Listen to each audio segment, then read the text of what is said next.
वालेकुम सलाम। आप कौन? अरे वकील साहब आप?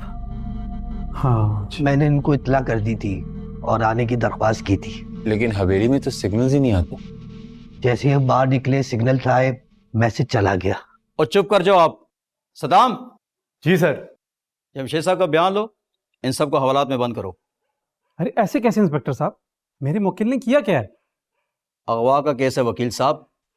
हवेली के अंदर इस शख्स को हब्से बेजा में रखा गया है। कौन है ये शख्स?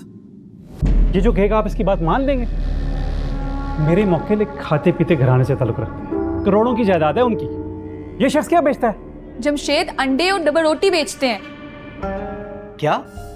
जी इंस्पेक्टर साहब, हमारी मोहल्ले में अपनी बेकरी है और उस दिन घर से निकलते हुए हम लोग का यही प्लान था कि हम लोग बिल जमा करवाएंगे, उसके बाद जमशेद के पेरेंट्स की तरफ चले जाएंगे जो कि इस्लामाबाद से थोड़ा ही बाहर रहते हैं।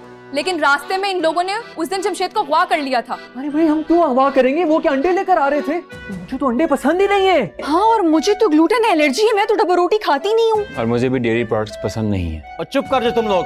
सदाम, जमशेद साहब को लेकर जाओ, इनका बयान रिकॉर्ड करो।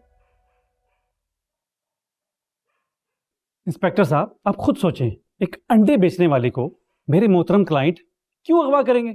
देखे वकील साहब, अगवा कुनिंदा इनकी हवेली से बरामद हुआ है और वह इन पर इल्जाम लगा रहा है। मैं आपकी बात कैसे मान लूं? और अगर ये शख्स झूठा या फ्रॉडिया हुआ तो फिर? इसका फैसला अदालत ने करना है। मैं तो अपनी ड्यूटी कर रहा हूं।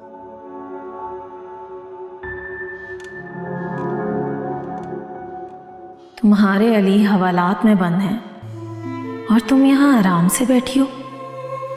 ये है तुम्हारी मोहब्बत? जब कभी उनको पता चलेगा कि तुम्हारी बहन और बहनोई ने उन्हें इस हाल तक पहुँचाया है तो क्या वो तुम्हें कभी माफ़ करेंगे? वो तुमसे नफरत करने लगेंगे खुशी, तुमसे बात करना भी गवारा नहीं करेंगे।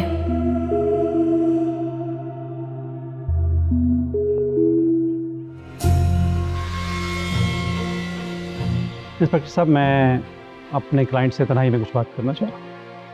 हाँ, 1 घंटा है इनके पास। हवालात की सफाई हो रही है नए मेहमानों के लिए। आप बाहर जाकर गपशप कर लें इनसे। और हाँ, कोई होशियारी मत करना, बाहर बहुत नफरी खड़ी है मेरी। ये कौन आदमी है जमशेद भाई जिसको आप लोगों ने अगवा किया? वकील साहब पहले तो आप मुझे ये बताएं, आपको पता था कि हमारी जो हवेली है वो आसेब ज़दा है? असद, ऐसा बोलो। पूरे इलाके को पता है कि हमारी हवेली में जिन भूत चुड़ैल पता नहीं क्या कुछ रहते हैं। कोई बंदा वहां पर काम करने को राजी नहीं है। वो जो सिपाही आए थे ना हमें हथकड़ियां लगाने के लिए, वो भी अंदर आने से डर रहे थे। हमने तो आज तक उस हवेली में कोई जिन नहीं देखा, और उस हवेली के मुतालिक जो कुछ भी सुना है ना, आपके अब्बा जान से सुना। तो सुन लिया था ना आपने? आपको नहीं लगता कि हमें भी बताना चाहिए था? इस बात को छोड़ें, इस वक्त हमें इससे भी बड़ा मसला दरपेश है। इससे बड़ा और क्या मसला होगा? हमें फांसी लग जाएगी और क्या होगा? अरे भाई, मैं इस केस की बात नहीं कर रहा। वो शख्स झूठ बोल रहा है। क्यों बोल रहा है उसका तो मैं पता लगवा लूंगा। ये केस बेजान है, आप लोगों को कुछ भी नहीं होने वाला।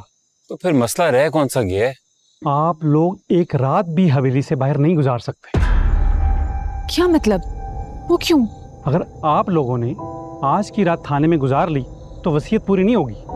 आपको उस हवेली और जायदाद से हाथ धोना पड़ जाएगा। नहीं तो किसी को कैसे पता चलेगा कि हमने आज की रात थाने में गुजारी है और हवेली में नहीं? देखिए, आपके अब्बा जान असूलों के बहुत पक्के थे।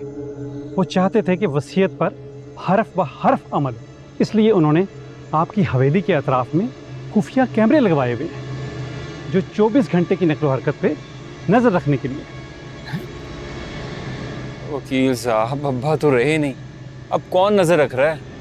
हाँ? जिस खैराती इदारे ने वसीयत की तकमील ना होने पर आप लोगों की जायदाद जब्त करनी है, उसके मालिक गफूर आपके अब्बा जान के जिगरी दोस्त हैं। वो और उनके बीवी बच्चे इस ताक में हैं कि कब आप वसीयत की खिलाफ वर्जी करें और वो दावा दायर करें।